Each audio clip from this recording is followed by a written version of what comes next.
Hey guys, Kieran here for the second episode of Total Extreme Wrestling 2020 with CWA. I have booked the entirety of my first TV show for you guys, so we'll be going to that just in a moment. First of all, I just want to show you guys the product, so for people that don't know, CWA product, that they can get a chance to look at it. This is kind of how everything should be booked and all the details behind the company, so like WWE, sports entertainment, etc. So for CWA, it's perfectly in the middle of matches and promos, so it's literally, as you see here, classic balanced. We have a women's division, we've got a face and heel split. We have much more matches than promos and angles and stuff like that. Just to go on the handbook, so the match focus and angle focus, so that's how the overall rating at the end of the show is calculated. So for the matches, it will calculate 40, 40, 20 based on my main event and then the next two best matches. So you need three good matches, two great ones if you wanted to, and then another decent one. For angles, highlights, so the average of the three best ones goes to the score. So it's quite simple in that regards, with managers and stables, kind of like WWE, only just a lot more focus on matches. So, just to preface, we're building to a pay-per-view, which is in 2 weeks. It's called Total Elimination, so think Survivor Series, but it's 3 versus 3 instead of 5v5.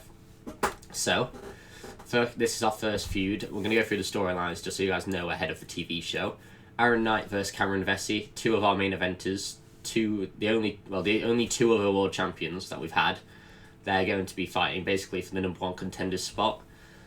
Cameron Vesey has got his team of fighters, so we'll change the alliances there. So Vesey is on a team with George and Mr. Impact. Aaron Knight he's finally got his alliance with Dante Dunn, but what we're going to be doing with Aaron Knight, because he had a big heel turn where he basically betrayed everyone, and he's only just turned face. Or he didn't know, not only just, but he got turned face like last year. So he's like Seth Rollins in that he turned his back on everyone and then he's suddenly a face again. So he's going to have to make waves, and this guy is his tag partner, so I think Dean Ambrose. So he's having troubles finding another partner for Total Elimination. Here, this is just a tag feud, tag champs versus challengers. These guys won a tournament. When will they get their shot? Probably at the February pay-per-view. We'll see about that. The women's feud.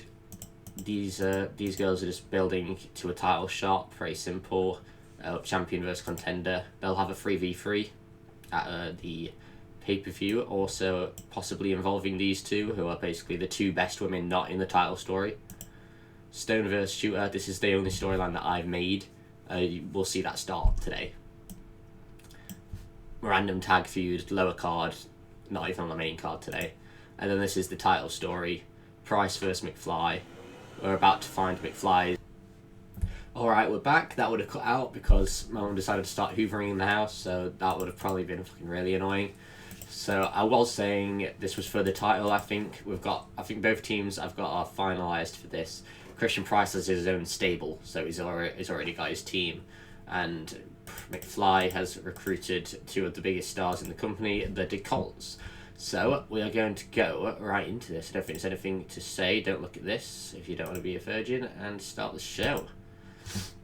Okay, so we've got two pre-show things just to start off with. Generation Z take on two local talents who I signed. They're not really local, they're both quite well known. Just a simple win, 35, pretty terrible rating, but who cares? It was whatever I say it was. These guys cut a terrible promo because I shouldn't have scripted it. Fair enough. And now we're going to start the show. No, we're not. We have another pre-show match. I apologise. Johnny Bloodstone, a very talented veteran, defeats Hank Gunn, who was a very, very young, not there yet at all, youth. So hopefully this improved him a little bit. So we do start off the show with Aaron Knight hyping up his singles match with Vesey. What this actually is basically he is saying that he will have a third man by tonight. He's got his second man, Dante Dunn. By the end of tonight, he will have his third man. The main event is Cameron Vesey taking on his second man, Dante Dunn. he says that he will have his third man. We then go into a 56, nothing to do with a story, that's why this rated a little low. Basically, Sean McFly, because these guys are fighting the Elite right now, but McFly says that he doesn't think they're ready to be on his team, and that's why he's got the Colts. We go into the opening match, 62C, Sean McFly defeats Sid Collier with a DeLorean driver. I forgot this wouldn't have a storyline, because the stories are separate for some stupid reason. What can you do? But the Angle gets a 71C plus, I believe it is. The Colts save McFly from the Elite. They all shake hands. They're definitely a team. The match is definitely finalised now. We go to a 72B minus. Shooter Sean Dealey defeats David Stern by submission, and David Stern benefited from a hot new move, which is cool. So as you can see, I've kind of been skipping through, but they always get an in-ring performance. So Dealey is really good. Stone isn't there yet, but he's really young. So that would be why. And then after the match, the Shooter won't let go of the armbar. We then go to a 52. It was a 3-minute squash match, and they don't even click. So that everything went wrong here. But Skip Boo, or Bow, I don't know how you say it, defeats Solomon Gold, squash match, whatever. Go to an 80B. This went really well. Aaron Knight confronts his former tag team partner and asks him to be the third man. So this is like Seth and Dean, just a little different. You know, they weren't brothers; they were just tag team members.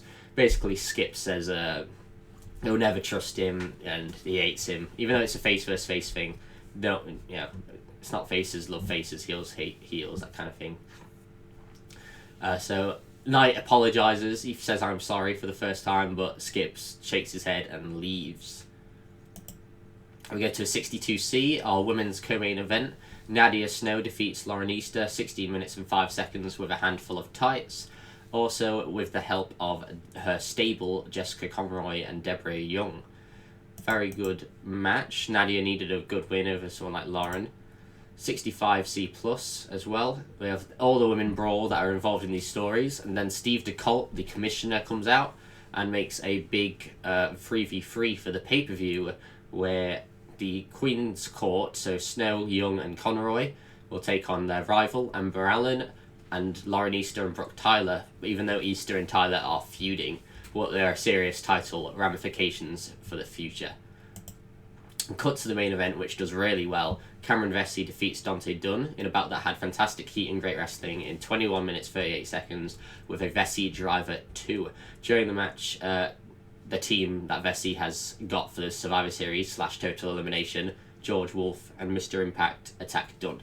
Vesey 82, Vesey's a beast. I think he's the most over guy in the company. Active wrestler in the company. He's a beast.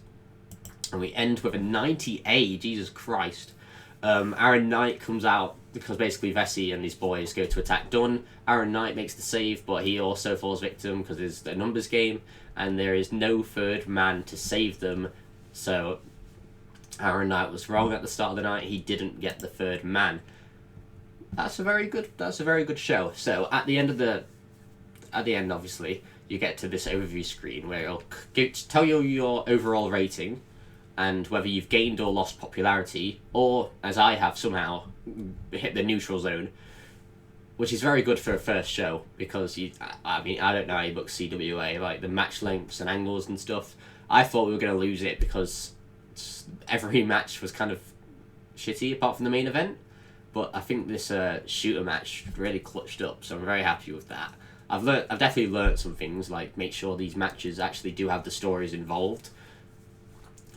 And yeah, so everything was quite good. So 79, in my opinion, is very good. That angle, the main event definitely saved it. So a 90, obviously it's out of 100, if you didn't gather that. So 90 is an A. And the blue is very, very good. So I'm going to finish the show.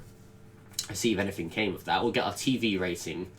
And yeah, we'll see, because this doesn't have to be any longer, to be fair.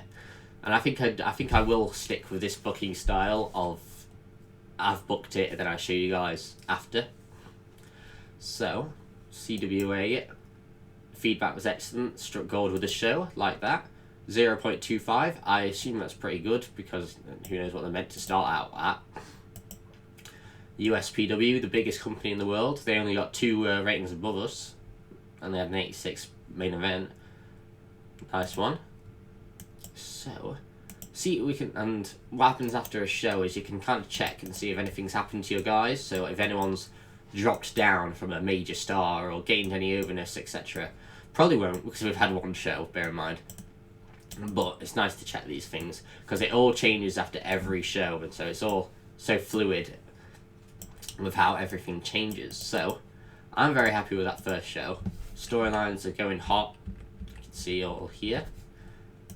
Very, very happy. So, I'll see you guys for the next TV show, I believe, which will, again, it'll be the go-home show for the pay-per-view. Will Iron Knight get a 3rd man? What will happen with the world title storyline and the women? Will the women coexist? Etc. So, thank you guys for watching. I will see you for the next episode.